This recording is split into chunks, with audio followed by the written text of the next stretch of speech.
shadow of a doubt that God has called this person to your life. She said go live.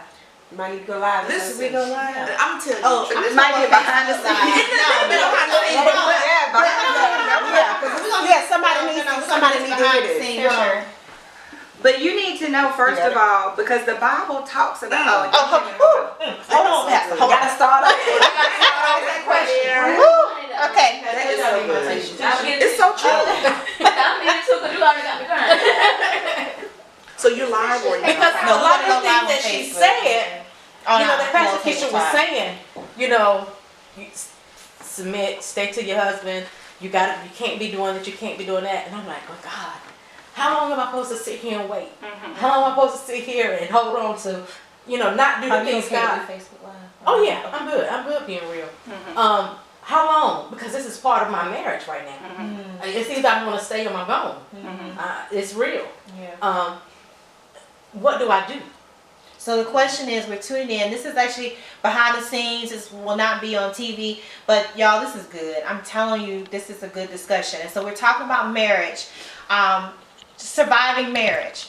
And the question was, the first question was, as a wife, when your husband is not the spiritual head, he's not leading the family in the direction as you so desire him to lead the family, what do you do? How do you function as the wife?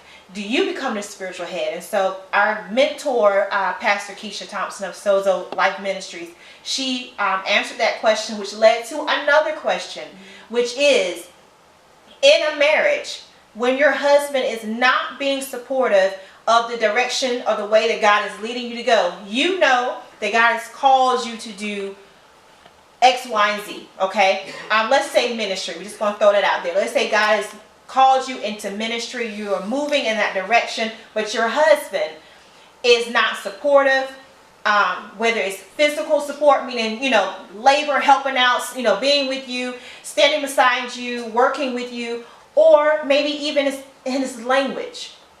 How is he encouraging you in his speech, in his words? Is he supporting you? Do you feel like he has your back? Is he praying with you when times are low? Can you go to him and put your head on his shoulder and know he got you when things are rough? There are different ways to support, so we get that. But what do we do? Yeah. What do we do? And so I'm going to turn it over to our mentor, again, Pastor Kysha Thompson with SOZO Life Ministries. And we're just we're just flowing, guys. We're just flowing. And so, Pastor. Come on in. Yeah, come on in, y'all. Since we're live, we're kind of... I know, let's keep it live. Ladies, the first thing that I can give to you is initially in your prayer, while you're waiting on God, going back to the singleness, hear from God about your spouse. Yeah, that's right. We get confirmation for everything else.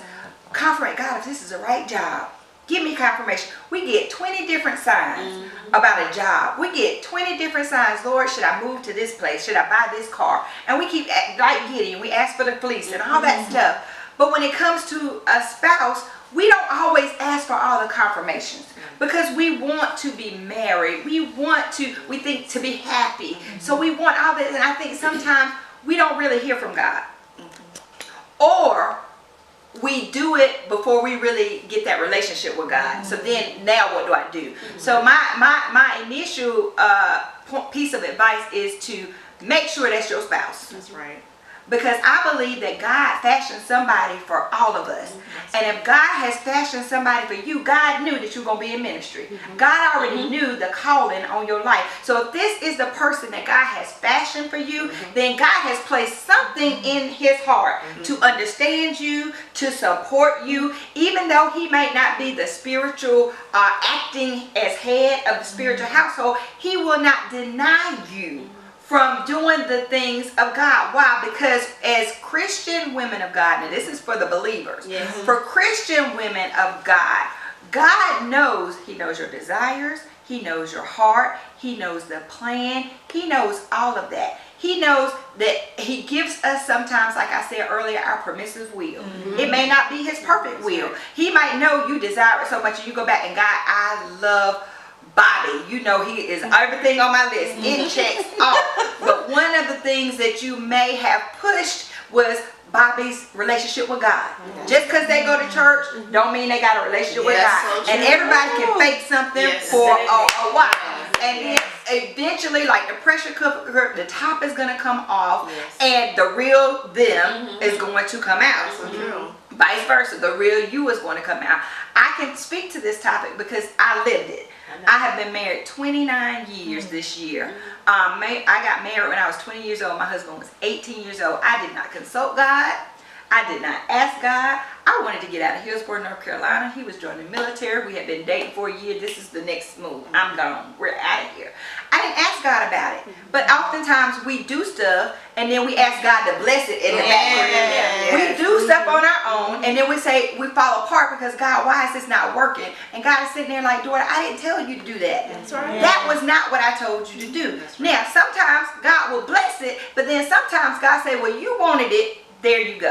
Now you deal with that. I still got my hand on you, but you put yourself in this. The old folks just say you make your bed hard, you lay in it. But if God has placed you in a situation, and if the man is not where he is spiritually, but God has told you this is your husband, cover him in prayer. God is going to support you. God is going to cover you. God is going to be at every service that you preach. God is going to be at every platform that you get invited to. God is your covering. He is your ultimate spiritual covering. So unless God tells you, nope, that ain't the one, and I'm freeing you to get out of it, you stay and you pray. God, touch his heart. God, cover him. God, keep him until he becomes what you have called him to be, not what I want him to be. Because just like you got a plan for my life, you got a plan for my husband's life. And he might not see it yet. Guess what? Before we got so spiritual and to the place where we are now, guess what? We were just where they are. And it took us a while to get there. And just because we have arrived, we can't catapult them to get to a place more quickly. We got to love them where they are. We got to see the Christ in them even when they acting like a hellion. We got to still love them if that's what God has ordained us to be. And trust God in that process. Because you didn't get there overnight. I didn't get there overnight. And guess what? They're not going to get there overnight. But if God says that, if God says, God says, not Kysha, not Ty, not, if God says it's your husband, then you stay right there and you cover him just like he is the bishop of your house. Until he gets there. He can be drunk every day. But until God shifts and transitions him, it's not your job to transition your spouse.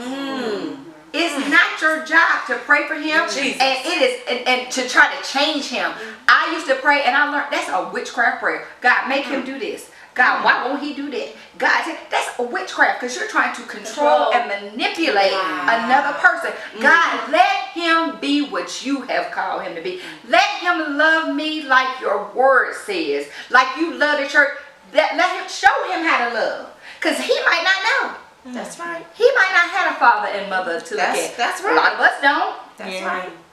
God, if he's the one, I don't want you just to bless my permissive will. I want it to be perfect in you. Right. Let your will be done in this. And help me to hold on and not get weary. Help me to hold on and not faint. Help me to not just pack my bags and walk out the door. Help me, God, to love him like you love him. Help me to love him until he finds out who he is in you. That's real marriage. That's real marriage. And I know I'm probably jumping ahead, but let's say for the show. I just want to say this, like how we got to this question, because there's a quote and it says, "An ounce of prevention is worth a pound of cure." Yes. And so I know that a lot of women want to be married, but we have to make sure that we are right. That God comes in and tells us who we are before we seek somebody else to define us. Because your emotions and what people say will cause you to make a lot of bad decisions. And marriage is not an easy task. No. It is so hard, and I'm telling you, I know a lot of women are dealing with it. I have dealt with it, and I'm just in a hard place with that right now, but I trust God to move and do what he said he's going to do. But let God show you who you are. Don't seek to be defined by no man. Come Let on. him show you first, and don't rush the time. Yes. And I remember just a couple of years ago, I met this lady at a grocery store. She was an older lady, and somehow she began to talk to me about my marriage, and she told me that you will suffer because you made this decision. And I made a decision to do it. I did not seek God, and so I had suffered. You know, but by and by, God has shown me who I was. And if God does not want something to be, it's not going to be. I'm just going to tell you the truth. Yes. And I mean, just to come away from, the word is true, but then there's a revelatory point of it, because you can be successful after the first mistake. Come on. You know, God will restore you, Yes. and he will keep you, but let God do it decently in order. Yes. He will fix it the way that he wants it to be fixed. And this is just a moment of breakthrough for me. Woo! Because I'm just telling you, do not make a decision based upon your emotions or what the church people are going to say. You are going to have to hear God from yourself. Yes, we make mistakes. That's right. And we will pay for those mistakes, but there is a lesson in all of that. That's right. And so I just encourage, if you are single, do not rush in. Yes. Be patient. Let God show you who you are, because your husband is going to be able to unlock some things in you. Yes. He is going to activate you. He is going to speak to your destiny. And he is going to push you over into your destiny. And while I'm in this vein, if you are with a man and he is not feeding your spirit, and all he is doing is taking away from you, you need to sever that tie in the name of Jesus. Don't be unequally yoked, and you ain't even married.